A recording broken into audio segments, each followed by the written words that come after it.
Olá pessoal, dando continuidade ao estudo dos campos magnéticos, vamos fazer uma pequena revisão do que nós vimos na última aula. Bem, nós vimos que as linhas de campo magnético, elas sempre são fechadas, ou seja, nós não temos fontes de campos magnéticos.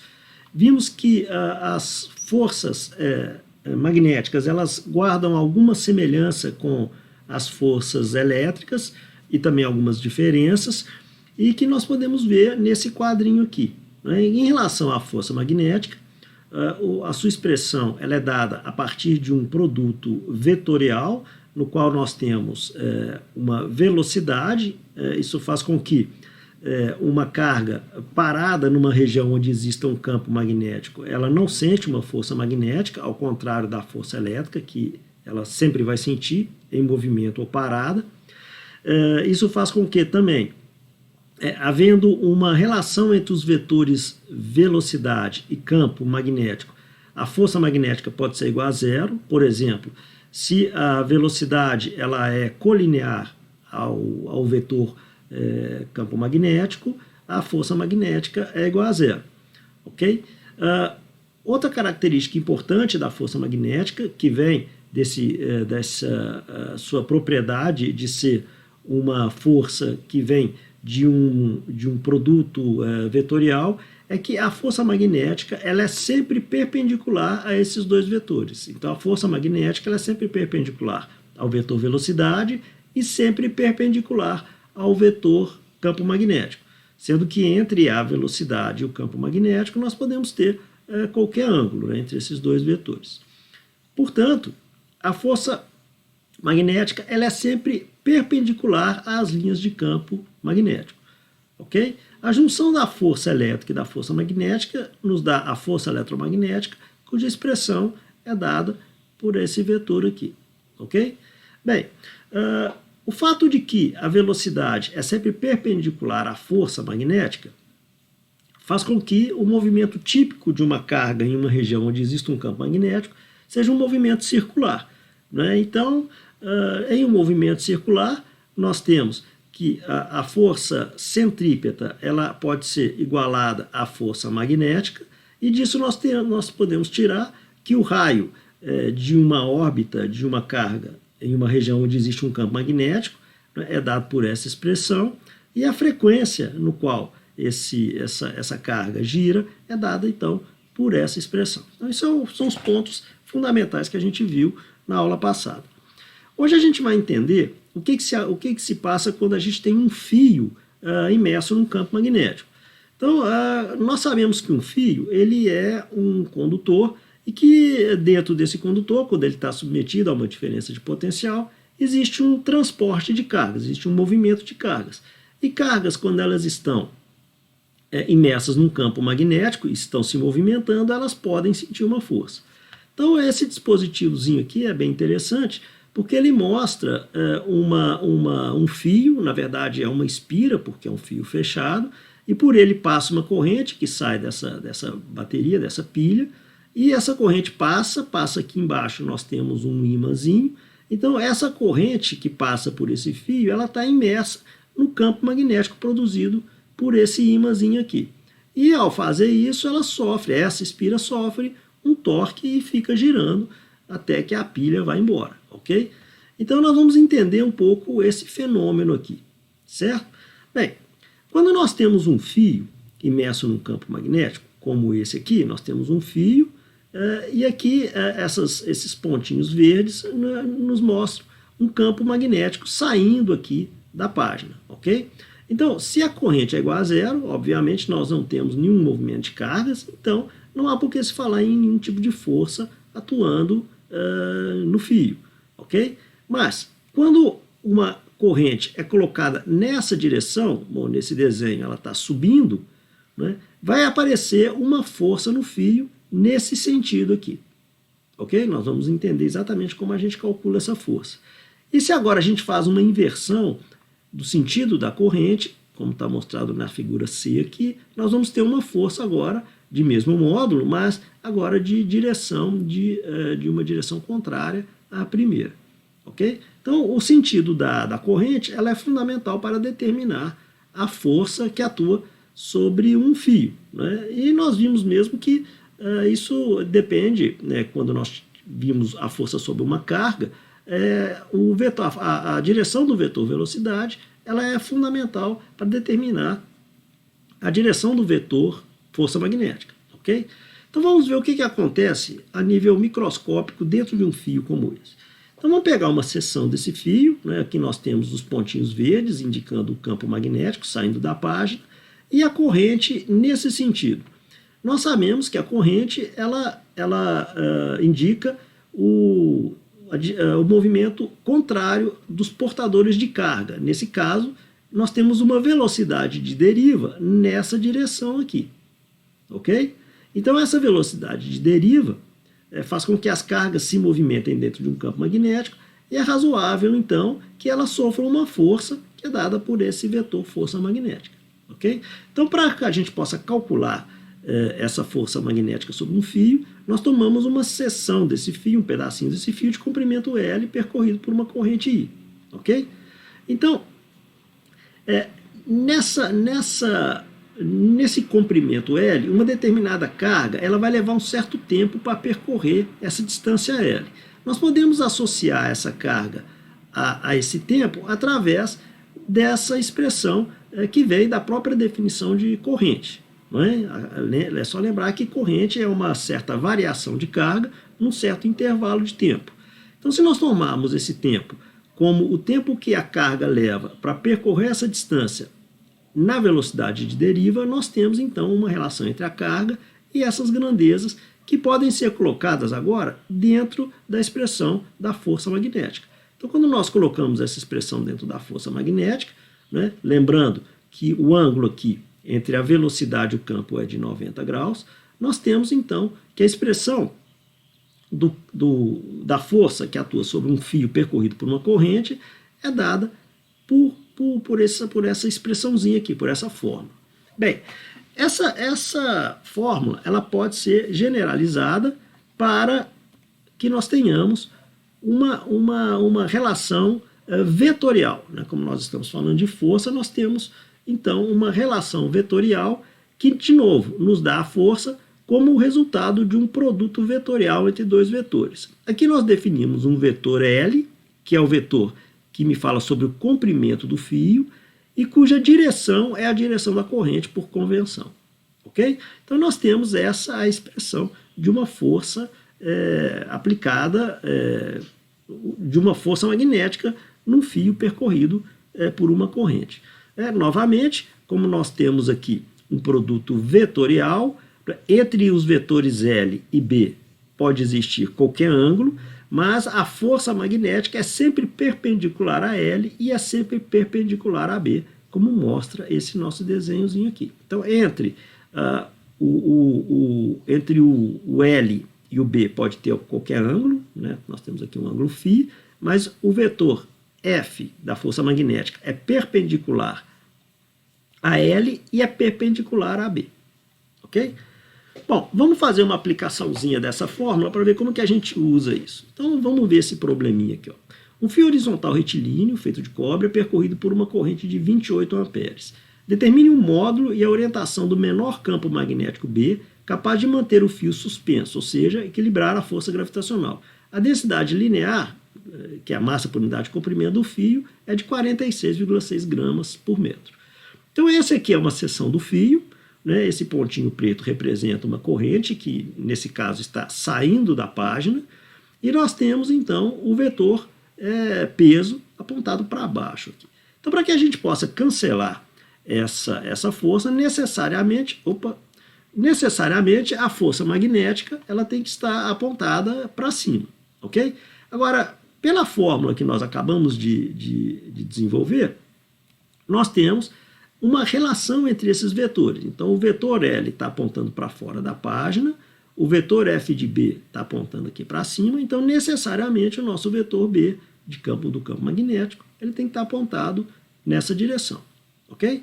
Bem, o mais agora é só fazer com que a resultante de força sobre o fio seja igual a zero, ou seja, igualar a força magnética ao peso, ok? Lembrando aqui, né, que esse ângulo aqui ele é um ângulo de 90 graus, Então nós podemos escrever que o campo magnético ele pode ser dado por essa expressão aqui.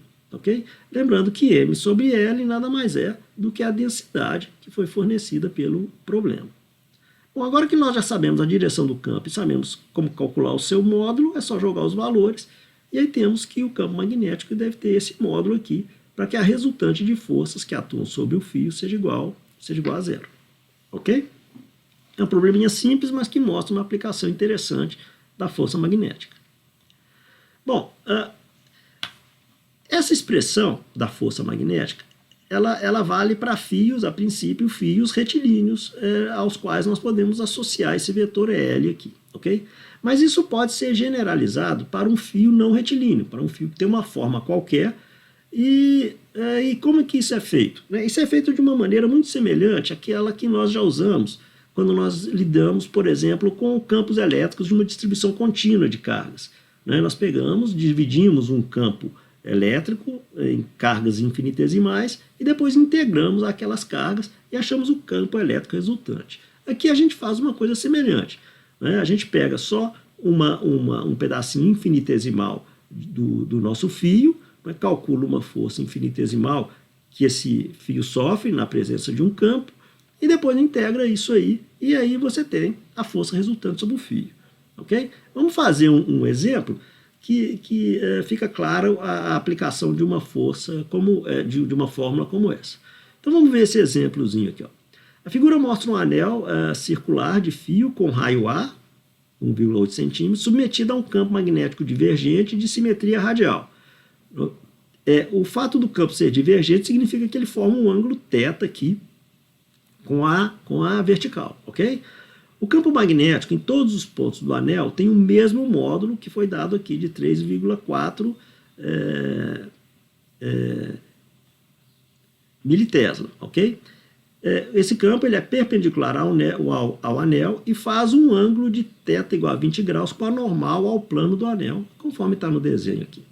A influência dos fios de alimentação, que são esses que estão aqui, pode ser desprezada. Então, determine o módulo da força que o campo exerce sobre a espira se a corrente é dada por 4,6 mA. Okay? Bom, a primeira coisa que nós temos que observar é pegar uma seção reta desse fio e analisar como é que essa seção reta funcionaria nessa fórmula aqui assim. Então, vamos pegar uma seçãozinha reta como eu mostrei aqui, vamos ampliar ela aqui, e eu vou ter uma coisa desse tipo assim.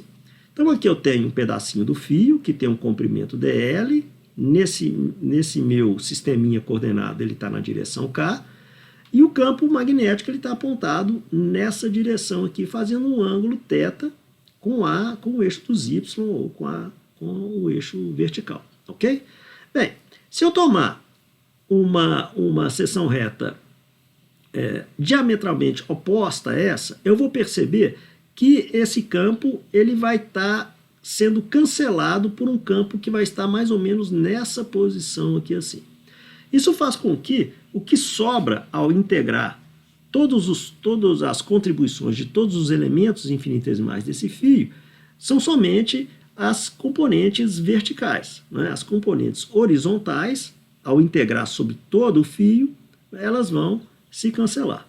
Então, o que eu tenho de dl resultante, afinal de contas, é que eu tenho uma contribuição na força infinitesimal somente para as projeções verticais dessa força. Okay? Então, o que eu preciso agora é somente integrar essa expressão para achar a força sobre um anel, sobre esse condutor, ao longo de todo o condutor.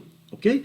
Então, vamos montar essa integral. Eu integro dos dois lados, tiro da integral tudo aquilo que for constante, então eu coloquei aqui fora da integral tudo que é constante, e a integração então se resume a achar o comprimento desse anel aqui, ou dessa espira que está sendo percorrida por essa corrente. Então, ao achar o resultado dessa integral, o próximo passo é jogar os valores. E aí eu tenho a força em torno de 1,7 vezes 10 a menos 6 newtons. Okay? Esse problema é muito semelhante àqueles problemas que nós vimos de distribuições contínuas de cargas, no caso de do cálculo de campos elétricos, como no caso do cálculo de potenciais elétricos. Ok? Bom, outra coisa interessante no que diz respeito a forças atuando sobre o fio é calcular o torque de uma espira que é percorrida por uma corrente.